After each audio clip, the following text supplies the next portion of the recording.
السلام علیکم ورحمۃ اللہ وبرکاتہ۔ پیارے بچوں، اسلامیات لازمی کلاس 10 کے ساتھ احمد ساقی حاضر خدمت ہے۔ اس سے پہلے ہم مطالعہ پاکستان لازمی کلاس 10 جس کا بورڈ پیپر پیٹرن کے مطابق پہلا حصہ یعنی کثیر الانتخابی سوالات اور دوسرا حصہ مختصر سوالات و جوابات ہم مکمل کر چکے ہیں۔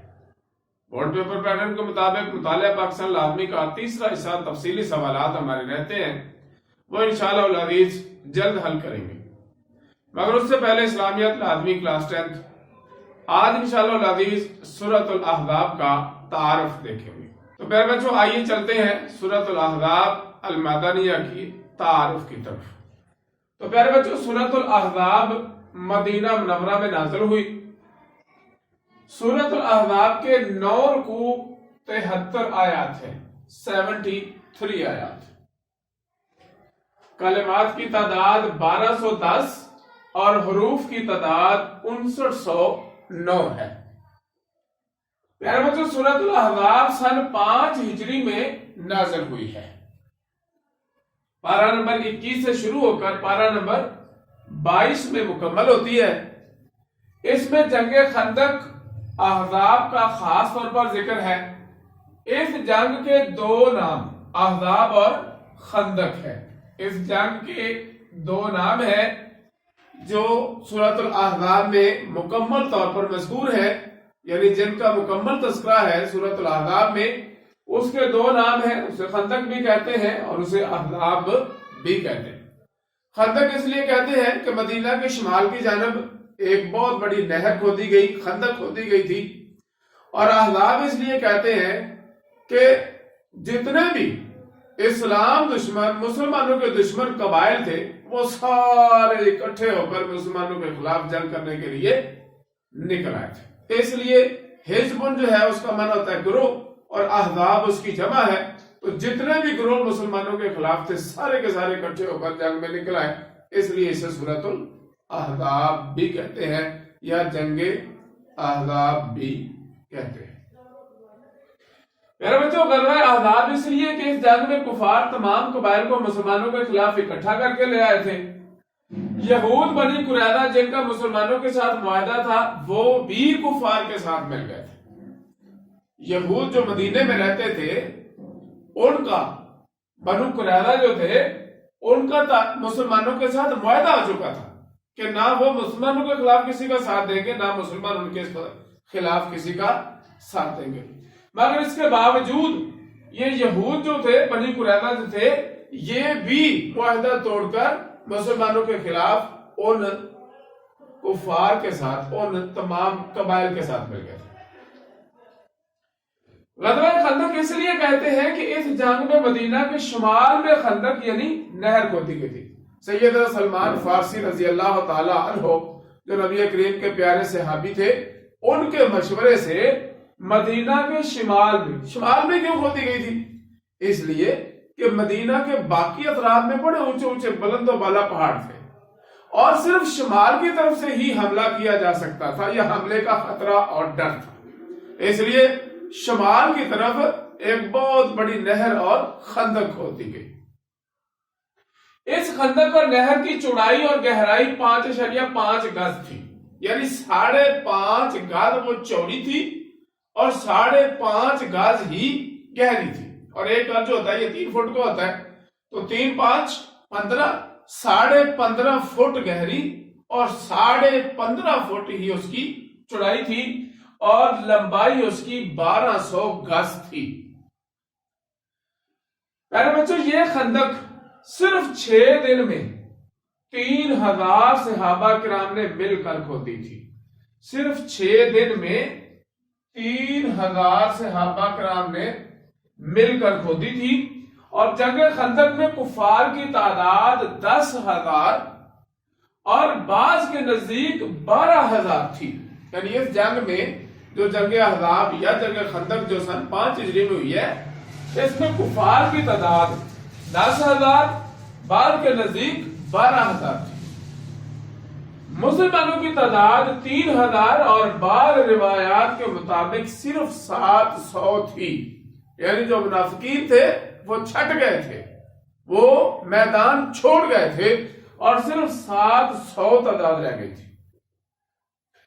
عرب کا مشہور پہلوان عامر بن عبد with, Amir bin Abdul with جو عرب کا ایک مشہور پہلوان تھا۔ عربی کا مقولہ ہے جب آئن میم رے کے بعد واو آ جائے تو وہ عمر پڑھا جاتا ہے، اور اگر آئن میم رے ہو واو نہ آئے تو اسے عمر بولتے ہیں۔ تو عامر بن عبد ود جو تھا، عبد ود کا بندہ، وہ بڑا ہی مشہور پہلوان تھا۔ وہ خندق عبور کرنے میں کامیاب ہو گیا تھا، جسے حضرت علی مرتضی حیدر کرار رضی اللہ تعالی عنہ نے جہنم واصل کیا تھا۔ جب وہ خندق عبور کر رہا تو اس نے مبارزت کے لیے پکارا تو نبی کریم صلی اللہ تعالی علیہ وسلم نے سیدنا علی مرتضی کو اس کے مقابلے کے لیے بھیجا۔ اب وہ کہنے لگا تکبر میں آ کر، غرور میں آ کر، کہتا ہے میں بچے سے نہیں لڑنا چاہتا، میں بندے سے لڑنا چاہتا ہوں اور اپنے مقابل کسی بڑے آدمی سے لڑنا چاہتا ہوں۔ حضرت علی مرتضی حیدر کرار رضی اللہ تعالی عنہ کا قد تھوڑا سا چھوٹا تھا، تو اس نے اس وجہ سے آپ کی تذکیر کی۔ تو حضرت علی مرتضی حیدر کرار رضی اللہ تعالی عنہ نے اسے مبارزت کے لیے بلایا، آؤ میں تمہارا مقابلہ کرنے کے لیے آیا ہوں، میرے ساتھ لڑو، مقابلہ کرو۔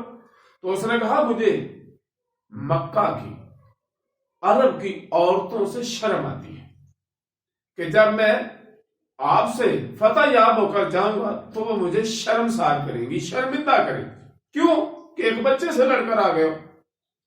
تو حضرت علی مرتضی حیدر کرار رضی اللہ تعالی عنہ نے جو الفاظ کہے سونے کے پانی سے لکھنے کے قابل ہیں۔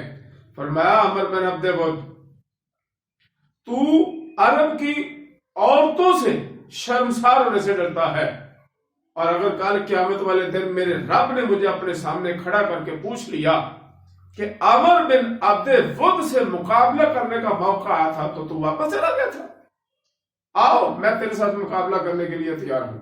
اور حضرت علی مرتضی حیدر کرار رضی اللہ تعالی عنہ نے اس مشہور پہلوان عامر بن عبد ود کو جہنم واصل کر دیا تھا۔ پیارے بچوں، نعیم بن مسعود رضی اللہ تعالی عنہ نے قریش، بنو غطفان اور یہود بنی قریظہ میں پھوٹ ڈلوا دی تھی۔ حضرت نعیم بن مسعود رضی اللہ تعالیٰ عنہ نبی کریم صلی اللہ تعالیٰ علیہ وسلم کے بڑے پیارے صحابی، انہوں نے نبی کریم صلی اللہ تعالیٰ علیہ وسلم سے باقاعدہ اجازت لی، اور اجازت لینے کے بعد ان دونوں کے درمیان میں آپس میں پھوٹ ڈلوا دی، یعنی جو مکے کے اندر بنو قریظہ موجود تھے اور باہر سے جو بنو غطفان وغیرہ جو قبائل آئے ہوئے تھے ان کے اندر پھوٹ ڈلوا دی تھی۔ اس جنگ میں صرف 6 مسلمان شہید اور 10 کفار قتل ہوئے تھے۔ اس جنگ میں مسلمانوں کو فتح عظیم اور کفار کو شکست فاشی تھی۔ پیارے بچوں، خندق کھودتے وقت رسول کریم صلی اللہ تعالی علیہ وسلم نے صحابہ کرام کے شانہ بشانہ کام کیا۔ صحابہ کرام سے نہ ٹوٹنے والی چٹان آپ صلی اللہ تعالی علیہ وسلم نے 3 ضربوں میں توڑ دی تھی۔ پہلی ضرب لگائی تو فرمایا مجھے ایران کی کنجیاں دے دی گئی ہیں، یعنی ایران فتح ہو جائے گا۔ دوسری ضرب لگائی تو فرمایا مجھے یمن کی کنجیاں دے دی گئی ہیں۔ صحابہ کرام نے پوچھا کہ اللہ کے نبی، یمن کی کنجیاں، ایران کی کنجیاں، کیا مطلب؟ فرمایا ایک دن آئے گا جب یمن بھی سرنگو ہوگا اور ایران بھی سرنگو ہوگا، ان دونوں کے اوپر مسلمان فتح یاب ہوں۔ آپ نے تیسری ضرب لگائی تو فرمایا مجھے شام کی کنجیاں دے دی گئی ہیں۔ تو صحابہ اکرام کے پوچھنے پر آپ نے فرمایا شام بھی مسلمانوں کے لیے فتح ہو جائے گا، مسلمان اس کو بھی مسخر کر لیں گے، مسلمان ان تینوں ممالک کو فتح کر لیں گے۔ اس سے مراد ہے کہ تینوں ممالک کی کنجیاں، چابیاں مجھے دے دی گئی ہیں۔ تو پیارے بچوں، حوالہ کے لیے تفسیر القرآن کو دیکھیے۔ اگر کسی کو کوئی مسئلہ ہو، کسی کو کسی حوالے میں کوئی مسئلہ محسوس ہوتا ہو، شک ہو، تو وہ تفسیر القرآن میں حوالہ جات دیکھ سکتا ہے۔ تو پیارے بچوں، یہ تھا سورۃ الاحزاب المدنیہ کا تعارف جنرل طور پر۔ انشاءاللہ العزیز اگلے لیکچر میں سورۃ الاحزاب المدنیہ کے پہلے رکوع کی کچھ آیات کا ترجمہ شروع کریں گے۔ پیارے بچوں، امید ہے کہ میرا یہ آج کا لیکچر اور آج کی ویڈیو آپ کو ضرور پسند آئی ہوگی۔ اسے زیادہ سے زیادہ لائک اور شیئر کیجئے، میرے اس چینل کو سبسکرائب کر لیجئے، ساتھ لگے گھنٹی کے بٹن کو دبانا مت بھولیے تاکہ میرا ہر نیا آنے والا لیکچر، ہر نئی اپلوڈ ہونے والی ویڈیو سب سے پہلے آپ تک پہنچے۔ السلام علیکم ورحمۃ اللہ وبرکاتہ۔